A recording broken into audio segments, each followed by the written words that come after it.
ሰላም ጤና ይስጥልን ተመልካቾቻችን ከኢቲቪ ፓርላማ ሳምንታዊው የሰሞንኛ ፕሮግራማችን ነው ጀመረ። በዛሬው የሰሞንኛ ፕሮግራማችን ምክር ቤቱ ካከናወናቸው አንኳር ጉዳዮች መካከል የመራረጥናቸውን ርዕሰ ጉዳዮች ይዘን ቀርበናል። እንድትከታተሉን የአክብሮት ግብዣችን ነው። ከፕሮግራሙ ጋር እኔ ኃይለማርያም አየለና ተስፋዬ ሚደቅሳ አብረናችሁ ቆይታ እናደርጋለን። ጥሩ ጊዜ።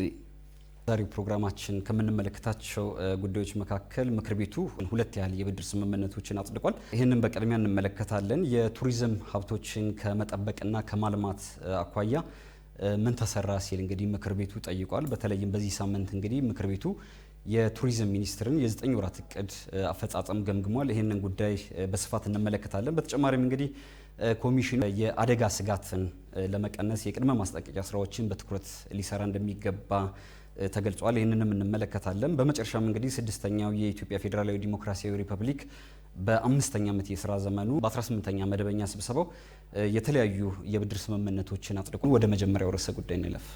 እንግዲህ በመግቢያችን ላይ እንዳነሳው ኃይሌ ምክር ቤቱ ባካሄደው በ17ኛ መደበኛ ጉባኤው ሁለት የብድር ስምምነቶችን ያጸደቀበትን አውድ ነው በዋናነት የምናገኘው። ከዚህ ጋር በተያያዘ እንግዲህ የኢትዮጵያ ፌዴራል ዲሞክራሲያዊ ሪፐብሊክ መንግስትና በፈረንሳይ ልማት ኤጀንሲ መካከል የተፈራረሙትን የ800 ሚሊዮን ዩሮ የብድር ስምምነት ረቂቅ አዋጅን በተመለከተ የሕዝብ ተወካዮች ምክር ቤት በ17ኛ መደበኛ ስብሰባው ውይይትና ምክክር አድርጎበታል። ይህንንም እንግዲህ የብድር ስምምነት በማስመልከት በሕዝብ ተወካዮች ምክር ቤት የመንግስት ተጠሪ ሚኒስቴር ዴኤታ የሆኑት የተከበሩ ዶክተር ምህረቱ ሻንቆ ስለ ብድር ስምምነቱ አጠር ያለ መግለጫዎችን ሰጥተዋል። ከዚህ ጋር በተያያዘ የኢትዮጵያ መንግስት ያገኘው ብድር የጀመረውን የሀገር በቀል ኢኮኖሚ ማሻሻል የሚያስችልና ይህንን እቅድ ለመደገፍ የሚያግዝ ቀላል ብድር መሆኑን አብራርተዋል። እንግዲህ ይህ ብድር በዋናነት ሀገር ለመበደር ስትስማማ የብድር ስምምነቱ የወለድ መጠኑ በአመት 1.1 በመቶ እንደሆነ ይህም ደግሞ ዝቅተኛ ወለድ ከሚባሉት ውስጥ የሚመደብ መሆኑን ጠቅሞበታል። ከዚህ ጋር በተያያዘ ሌላው 0.5 በመቶ የአገልግሎት ክፍያ የሚፈጸምበትና የ5 ዓመት የችሮታ ጊዜን ጨምሮ 15 ዓመት ውስጥ ተከፍሎ የሚጠናቀቅ የብድር አይነት መሆኑን ለሕዝብ ተወካዮች ምክር ቤት አባላት አስረድቷል። በዚህ መሰረት ጥልቅ የሆነ ውይይትና ሀሳብ ከተንሸራሸረበት በኋላ ይህ የብድር ስምምነት አዋጅ ሆኖ በአዋጅ ቁጥር 1414/2018 ሆኖ በሙሉ ድምጽ የጸደቀ በእለቱ ከተከናወኑ አበይት ክንውኖች ውስጥ የመጀመሪያው ነው እናገኘዋለን። የመንግስት ተጠሪ ሚኒስትር ዴኤታ የሆኑት የተከበሩ ዶክተር ምህረቱ ሻንቆ እንግዲህ አዋጁን አስመልክተው ማብራሪያ ሰጥተው ነበር። በማብራሪያቸውም እንግዲህ በቤተሰብ ደረጃ ገቢን በማሳደግና የተፈጥሮ አደጋዎችን የመቋቋም አቅምን በማሻሻል የኑሮ ሁኔታን የማሻሻልና ድህነትን ለመቀነስ በተለይም ትልቅ ትኩረት አድርጎ እንደሚሰራበት ነው የገለጹት። ቀደም ሲል በነበሩት በሁለቱ ዙሮች እንግዲህ በአጠቃላይ 7 ሚሊዮን ለሚሆኑ ዜጎች አገልግሎት በመስጠት ተጠቃሚ ማድረጉን ነው የጠቆሙት። በቀጣይ ዙርም እንግዲህ የበለጠ ለማጠናከርና የተጠቃሚውን ቁጥር ከ13 ሚሊዮን በላይ ለማድረስ መታቀዱን የገለጹበት ሁኔታ አለ። ብድሩ እንግዲህ የሚተገበረው በኢትዮጵያ ልማት ባንክ በኩል ነው ወይም ደግሞ ወደ ኢትዮጵያ ልማት ባንክ የሚገባ ነው። ነገር ግን ተመልሶ ይወጣና ይሄ ብድር ወደ ባንኮች የሚንቀሳቀስበት ሁኔታ ይኖራል። በተጨማሪም ወደ ማይክሮ ፋይናንሶች በተጨማሪም በተለያዩ የገጠር አካባቢዎች እንግዲህ የቁጠባ ማህበራት ይኖራሉ። ለነዚህ የቁጠባ ማህበራት፣ የብድር ማህበራት፣ ዩኒየኖች ይሄ ገንዘብ ይወርዳል። በማኑፋክቸሪንግ ዘርፍ ለተሰማሩ በአገልግሎት በንግድ እንዲሁም ደግሞ በቱሪዝምና በግብርና ዘርፎች ላይ ለተሰማሩ በጥቃቅንና አነስተኛ ኢንተርፕራይዞች ለተሰማሩ ለስራ ፈጣሪ በተለይም ለወጣቶች እንደሚቀርብ ነው ያብራሩት። ብድሩ እንግዲህ በ25 ዓመታት ውስጥ ነው ተከፍሎ የሚጠናቀቀው። በአውሮፓ ህብረትና ከግብርና ልማት ፈንድ የተገኘው የእርዳታ ድጋፍ መልሶ መክፈያ ወጪን በመቀነስ ከአገራችን የብድር አስተዳደር ስትራቴጂ ጋር እንዲጣጣም ተደርጎ እየቀረበ መሆኑን የገለጹት ምክር ቤቱ እንግዲህ በጥልቀት በዚህ ጉዳይ ላይ ከተወያየ በኋላ የብድር ስምምነት ረቂቅ አዋጁን አዋጅ ቁጥር 1415/2018 አድርጎ በሙሉ ድምጽ ነው ያጸደቀው።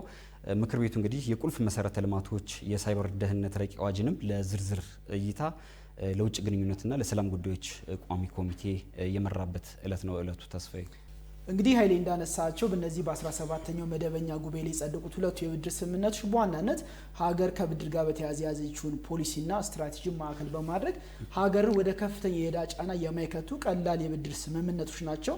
ከምንም በላይ የሚከፈሉበት የችሮታ ጊዜ ጨምሮ የሚኖራቸው የክፍያ መጠንና ወለዶች በዋናነት ተካቶበት የሚከናወኑ የብድር ስምምነቶች ናቸው። እንግዲህ እነዚህ የብድር ስምምነቶች በተለይ በስድስተኛው የሕዝብ ተወካዮች ምክር ቤት እንደዚህ አይነት የብድር ስምምነቶች ወደ ሀገሩ ሲመጡና ተፈጻሚ ከመሆናቸው በፊት ይመረምራል፣ ይፈትሻል። በዚህ መሰረት ሀገር የምትበድራቸው ብድሮች በአጠቃላይ ከፍተኛ የሆነ የዕዳ ጫናን የሚቀንስ በትክክል ለታለመላቸው ስራ እንዲውሉ የሚደረግበት የቁጥጥርና የአሰራር ስርዓት የሚከተሉበት ከምንም በላይ ደግሞ የወለድ ስርዓታቸው ደግሞ በዛው ልክ ዝቅተኛ የሆነ ነጥቦችን ያካተተ መሆኑ ሁልጊዜ ይፈተሽበታል። ከዚህ አንጻር ስኬታማ የሆኑ የብድር ስርዓቶች የተገበሩበት ያለ ምክር ቤት መሆኑን መጠቆም ያስፈልጋል። እንግዲህ ከዚህ ጋር የይዘን ወደ ሁለተኛው አጀንዳ ስንመጣ የምናገኘው ከቱሪዝም ጋር የተገናኘ ጉዳይ ነው። እንግዲህ ቱሪዝም በሀገራችን ውስጥ ከአምስቱ የኢኮኖሚ ዘርፎች አንደኛው ነው። ቱሪዝም ትልቅ የሆነ የኢኮኖሚ እንቅስቃሴዎችን የሚከናወኑበት ለሀገርም ደግሞ ትልቅ የገቢ ምንጭ የሆነ ከአምስቱ የኢኮኖሚ ዘርፎች አንዱ ሆኖ መተግበር ከጀመረ ዓመታቶች ተቆርጠዋል። ከዚህ ጋር በተያያዘ የኢፌዴሪ የሕዝብ ተወካዮች ምክር ቤት በ17ኛ መደበኛ ጉባኤው የቱሪዝም ሚኒስቴርን የ9 ወራት እቅድ አፈጻጸም በተመለከተ ገምግሟል። ይህም በሚገመግምበት ወቅት ላይ ምክር ቤቱ ያነሳው ጥያቄ አለ። የቱሪዝም ሀብቶችን ከመጠበቅና ከማልማት አኳያ ሚኒስቴር መስሪያ ቤቱ ምን እየሰራ ነው የሚል ጥያቄዎችን አንስቶ ክብርት ሚኒስቴሯ ምላሽ የሰጡበትን አውድ ነው የምናገኘው። ከዚህ ጋር በተያያዘ እንግዲህ ምክር ቤቱ ያነሳቸው ጥያቄዎች በሰው ሰራሽና በተፈጥሮ ምክንያት ጉዳት የደረሰባቸው የሀገራችን የቱሪስት መስህቦች አሉ። እነዚህን የቱሪስት መስህቦችን ከመጠበቅ፣ ከመጠገን፣ ከመንከባከብና መልሰው ትርፍ እንዲያመጡ ከማድረግ ጋር በተያያዘ ሚኒስቴር መስሪያ ቤቱ ምን ስራዎችን እየሰራ ነው፣ የቱሪስት መዳረሻ ስፍራዎችንስ ምን ያህል እያጠናከረና እያስፋፋ ነው የሚሉት ጥያቄዎች አንስተዋል።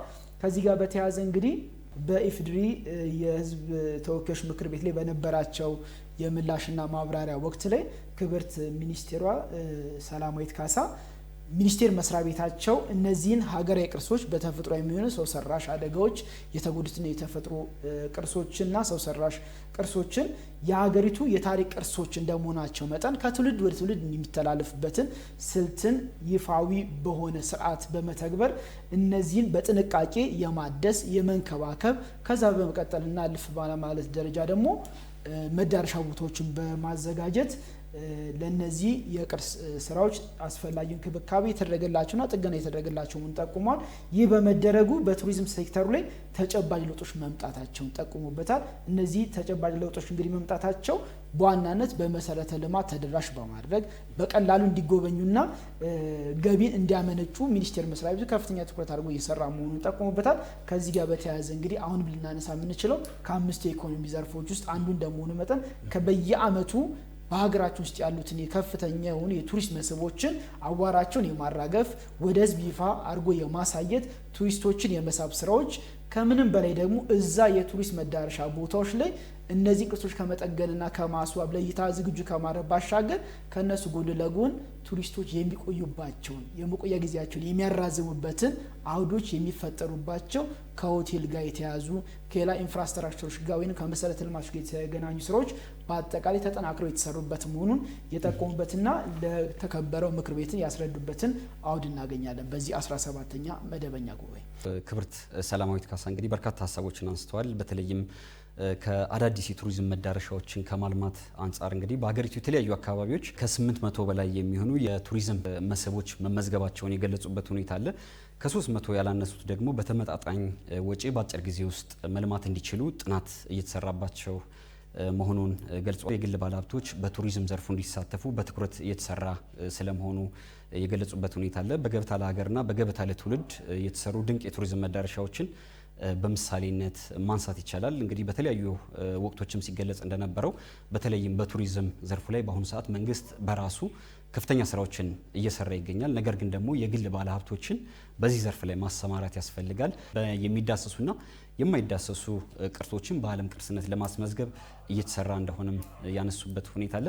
በአራቱም የሀገሪቱ አቅጣጫዎች ላይ በርካታ የቱሪስት መስህቦች አዋራቸው ተራግፈው እንዲታዩ ተደርጓል። እነዚህን ግን አጠናክሮ የመቀጠል የቤት ስራ ግን አሁንም ቀጣይ መሆኑን ምክር ቤቱ አጽንኦት የሰጠበት ነው። ምክንያቱም አንድ የኢኮኖሚ ዘርፍ እስከሆነ ድረስ ይህን የኢኮኖሚ ዘርፍን ዘላቂ በሆነ መሰረት የማጽናት የሚቻለው እነዚህን የቱሪስት ሀብቶች መጠበቅ ሲቻል ነው፣ መዳረሻዎችን ማስፋት ሲቻል የሚለውን አጽንኦት የሰጠበትን ነጥቦችን አስምሮ ማለፍ ተገቢ ነው ብዬ ስላሰብኩ ነው። ወደ ሶስተኛው አጀንዳችን ስንመጣ የምናገኘው በሕዝብ ተወካዮች ምክር ቤት ባለፉት ሳምንት ውስጥ ከተከናወኑ አበይት ክንውኖች ውስጥ የምናገኘው አንደኛው የውጭ ግንኙነትና የሰላም ጉዳዮች ቋሚ ኮሚቴ የኢትዮጵያ አደጋ ስጋት ስራ አመራር ኮሚሽንን የ9 ወራት እቅድ አፈጻጸምን የገመገመበትን መድረክ እናገኛለን። እንግዲህ የኢትዮጵያ አደጋ ስጋት ስራ አመራር ኮሚሽን በ2018 በጀት ዓመት 9 ወራት እቅድ አፈጻጸም ምን አበይት ተግባራት እንዳከናወነ ለቋሚ ኮሚቴው አቅርቧል። ከዚህ የግምገማ ወቅት ላይ የቋሚ ኮሚቴው ዋና ሰብሳቢ የሆኑት የተከበሩ ዶክተር ዲማ ነገዎ ተቋሙ ከነበረበት ችግር ራሱን በማላቀቅ በተለይ ባለፉት 5 ዓመታት ያከናወናቸው ተቋማዊ ለውጥን ጨምሮ ያከናወናቸው ስራዎች በቀላሉ የሚታዩ እንዳሉና አጽንኦት ሰጥተውበታል። በተለይ በሰው ሰራሽና በተፈጥሮ አደጋዎች የሚከሰቱ አደጋዎችን ቀደም ብሎ በመተንበይ ያንን ማዕከል አድርገው ደግሞ በሚሰሩ አደጋን ለመቀነስ የሚያስችሉ ተልዕኮን ከመወጣት ረገድ የሚሰራቸው ስራዎች ላይ በጣም ውጤታማ የሚያሰኙ ስራዎች መሰራታቸውን ጠቁሞበታል።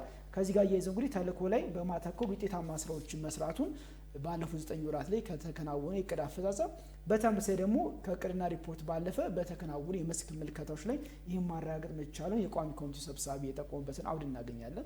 በዚሁ ላይ ሌላው ነጥብ የተነሳው በዛው መድረክ ላይ የቋሚ ኮሚቴ ሰብሳቢ በሰው ሰራሽና በተፈጥሮ አደጋዎች የሚያጋጥሙ ስጋቶችና ጉዳቶችን እየጨመሩ የመጡባቸው የተለያዩ ምክንያቶች አሉ። እነሱ የጨመሩ መሆኑን ጠቁሞ ይህንን የሚመጥን ምላሽ የሚሰጥ ተቋም ሆኖ መገኘት ላይ ግን ተቋሙ የሰራው ስራ ቀላል አይደለም።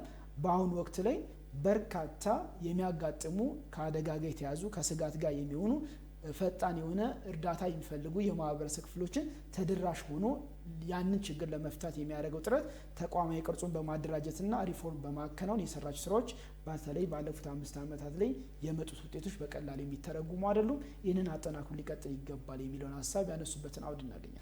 በዚህ መድረክ ላይ እንግዲህ የቋሚ ኮሚቴው ምክትል ሰብሳቢ የተከበሩ ዶክተር ፈቲ ማህዲ በተለይም ባለፉት 9 ወራት በርካታ ውጤታማ ተግባራትን ማከናወኑን አንስተዋል። ኮሚሽኑ እንግዲህ ሰው ሰራሽና የተፈጥሮ አደጋዎች ለመከላከል ያከናወናቸው የማስጠንቀቂያ የቅድመ ማስጠንቀቂያ ስራዎች፣ አደጋዎችም ደግሞ ሲከሰቱ ተፈናቃዮችን ለማቋቋም ያደረጋቸው ስራዎች የሚበረታቱ መሆናቸውን ያነሱበት ሁኔታ አለ። ኮሚሽኑ እንግዲህ ተፈጥሮ አደጋ ሊከሰትባቸው ይችላሉ የሚላቸውን ቦታዎች በተለይም ከኢትዮጵያ ጂኦሎጂካል ሰርቬይ ኢንስቲትዩት ጋር በጋራ በመሆን በማጥናትና እነዛን ያጠናቸውን መረጃዎች ደግሞ በማደራጀት ፈጥኖ ወደ እርምጃ መግባት እንዳለበትም ያነሱበት ሁኔታ አለ። ከበጀት ጋር ተያይዞም የኦዲት ጉድለት ምንም አይነት የኦዲት ጉድለት እንዳልተገኘበት ነው የገለጹት። በተለይም አደጋዎች ሲከሰቱ ደግሞ ፈንዶችን ለዜጎች ወደ ተሻለ ስፍራ እንዲዘዋወሩ ያንን ፈንድ መጠቀም እንደሚኖርበት ነው የገለጹት። ከዚህ ጋር ተያይዞ ደግሞ ከክልል እስከ ወረዳ ባሉ አደረጃጀቶች ዜጎችን ያሳተፈ የግንዛቤ ማስጨበጥ ስራ መስራት ይገባል ያሉበት ሁኔታ አለ። የኢትዮጵያ አደጋ ስጋት ስራ አመራር ኮሚሽነር የሆኑት እንግዲህ ክቡር አምባሳደር ሽፈራው ተክለማርያም ኮሚሽኑ ባለፉት 9 ወራት 88% ያህል አፈጻጸም ማስመዝገቡን የገለጹበት ሁኔታ አለ። ይሄ ተቋም እንግዲህ ሰብአዊ ድጋፍን በራስ አቅም ለማሳካት የተጀመሩ የለውጥ ስራዎች አበረታች ውጤት ማስመዝገባቸውን የገለጹበት ሁኔታ አለ። ከዚህ ጋር ተያይዞ እንግዲህ ተስፋዬ እንደምናስታውሰው ከየካቲት 1 ጀምሮ የአደጋ ስጋት አመራር ፈንድ በብሔራዊ ባንክና በኢትዮጵያ ንግድ ባንክ በኩል አካውንት ተከፍቶለት ፈንድ የማሰባሰብ ስራ ላይ ይገኛልና ከየካቲት 1 2018 ጀምሮ ማሰባሰብ በተጀመረው የአደጋ ስጋት ስራ አመራር ፈንድ እንግዲህ እንደምናስታውሰው በብሔራዊ ባንክና በኢትዮጵያ ንግድ ባንክ በኩል አካውንት ተከፍቶለት ከየካቲት 1 2018 ዓመተ ምህረት ጀምሮ እንግዲህ ማሰባሰብ በተጀመረው የፌዴራል የአደጋ ስጋት ምላሽ ፈንድ በአንድ ወር ውስጥ ከ1.7 ቢሊዮን ብር በላይ ገቢ መሰብሰቡን የገለጹበት ሁኔታ አለ። ክልሎችም እንግዲህ ባለፉት 9 ወራት በሰበሰቡት ፈንድ ከ10 ቢሊዮን ብር በላይ ገንዘብ ማሰባሰቡን የተናገሩት። ይሄ የሚሰበሰበውንም ፈንድ እንግዲህ የሚያስተዳድረው ራሱን የቻለ ቦርድ እንዳለን የተናገሩት። አሁን ባለው ሁኔታ ይህንን ፈንድ የማሰባሰብ ስራ ብቻ እንጂ ይህንን ፈንድ የመጠቀም ስራዎች የሉም። ነገር ግን ይህንን ፈንድ በራሱ የሚያስተዳድረው ቦርድ በክቡር ጠቅላይ ሚኒስትሩ የተሰየመና ክቡር ጠቅላይ ሚኒስትሩም ቁጥጥር የሚያደርጉበት መሆኑን የገለጹት። ከአደጋ ስጋት ጋር በተያያዘ ያሉትን ስራዎችን በራስ አቅም ለመቻል የሚደረገው ጥረት ላይ ከምንም በላይ ከሀገር ክብር ጋር የሚገናኝ ነው። ሀገራት ችግር በገጠማቸው ወቅት ላይ ከአቅም በላይ የሆነ ችግር በሚያጋጥምበት ሳለ የትኛውም ሀገር እርዳታ እንቀበላለን፣ እጃችንን ዘረጋ እንችላለን። ለትንሽ ለትልቁም ግን ጎረቤት ላይ ማማተር ግን ውጤታማ አያደርግምና ከዚህ አንጻር መንግስት የወሰደው እርምጃ ይህንን ማዕከል በማድረግ ደግሞ የተሰጠው ተቋም ደግሞ የሚሰራው ስራ በቀላሉ የሚታይ አይደለም። ለእያንዳንዱ ለሚከሰቱ አደጋዎች በራስ አቅም ምላሽ ለመስጠት ያ ማለት ለኢትዮጵያ ውስጥ የሚፈጠረውን ችግር በኢትዮጵያ አቅም የመፍታት አቅም ላይ ሲመጣ የሚሰበሰቡት ገንዘቦች በጣም ቀላል ሊሆኑ ይችላሉ። መጨረሻ ላይ ተደምረው የሚያመጡት ውጤትና የሚመልሱበት መልስ ግን በቀላል የሚታይ አይደለም። ይሄ ከምንም በላይ ሀገርን ከመውደድ ጋር የሀገርን ችግር በራስ አቅም ከመፍታት ጋር ከሚኖረው ፋይዳ ባለፈ የማንንም ባይተዋር ሆነን ዞር ብለን የማናይበት የራሳችን ችግር ለመቅረፍ ትልቅ እድል የሚፈጥርበትና ይህንን ደግሞ አጠናክሮ መቀጠል የሚገባበት ትልቅ ነጥብ መሆኑን በዚህ መጠቆም ያስፈልጋል። እንግዲህ ባለፈው ሳምንት ከተከናወኑ ጉዳዮች ላይ መጨረሻ ሀሳብ አድርገን የምናነሳው 18ኛውን መደበኛ ጉባኤ ነው። በሕዝብ ተወካዮች ምክር ቤት በተከናወነው 18ኛው መደበኛ ጉባኤ ላይ የተነሱ ሀሳቦችን በመጨረሻነት እናነሳለን። እዚህ ላይ እንግዲህ በ6ኛው የሕዝብ ተወካዮች ምክር ቤት 18ኛ መደበኛ ስብሰባ ላይ አንደኛው በኢትዮጵያ ፌዴራላዊ ዲሞክራሲያዊ ሪፐብሊክ መንግስትና በሴራሊዮን ሪፐብሊክ መንግስት፣ ሁለተኛ በኢትዮጵያ መንግስትና በአንጎላ ሪፐብሊክ፣ በተመሳሳይ በኢትዮጵያ መንግስትና በባንግላዴሽ ህዝብ ሪፐብሊክ እንዲሁም በአራተኛነት በኢትዮጵያ ፌዴራላዊ ዲሞክራሲያዊ ሪፐብሊክ መንግስትና በኢስዋቲኒ ንጉሰ ነገስት መንግስት መካከል የተደረገውን የአየር አገልግሎት ስምምነትን ለማጽደቅ የቀረቡ 4 ረቂቅ አዋጆችን መርምሮ ለሚመለከተው ቋሚ ኮሚቴ የላከበትን ሀሳብ እናገኛለን።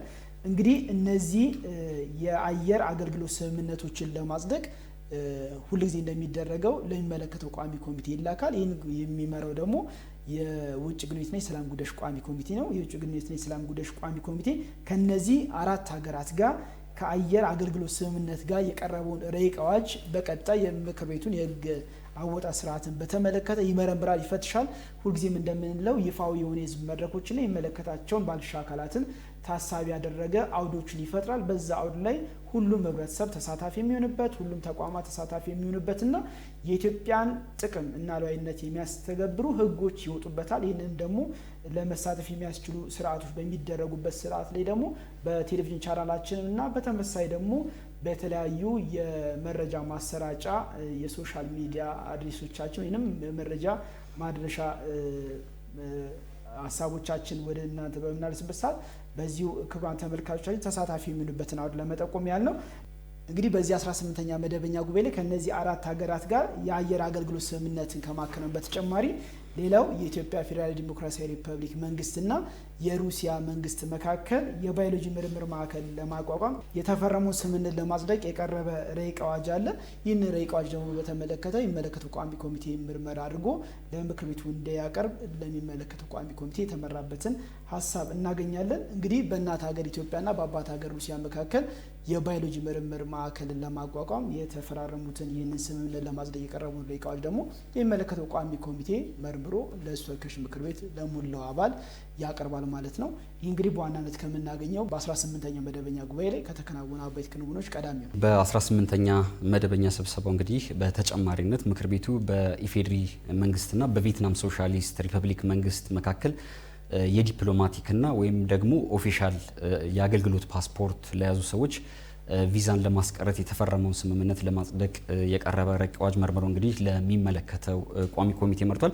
በዚሁ በ18ኛ መደበኛ ስብሰባው ሌላውና የመጨረሻው ርዕሰ ጉዳያችን የኢትዮጵያ ፕሬስ ድርጅት የቦርድ አባላትን ሹመት ምክር ቤቱ መርምሮ አጽድቋል። በሕዝብ ተወካዮች ምክር ቤት እንግዲህ የመንግስት ረዳት ተጠሪ ሚኒስትር ዶክተር ምህረቱ ሻንቆ የውሳኔ ሀሳብና ሪፖርት ለምክር ቤቱ አቅርበዋል። እንግዲህ የተከበሩ ዶክተር ምህረቱ ሻንቆ የስራ አመራር የቦርድ አባላት የድርጅቱን ዓላማ ተገንዝበው ብቃት ያለው አመራር ለመስጠት የሚያስችል የትምህርት ዝግጅትና የስራ ልምድ ያላቸው መሆኑን አንስተዋል። የምክር ቤቱ አባላትም እንግዲህ የሹመት ስብጥሩ ብዝሃነትን ማዕከል ያደረገ ለሀገር እድገትም ትልቅ አስተዋጽኦ እያደረጉ ያሉ አመራሮች መሆናቸውና ተቋሙን ለመምራት ብቃት ያላቸው ተሿሚዎች መሆናቸውን ገልጸዋል።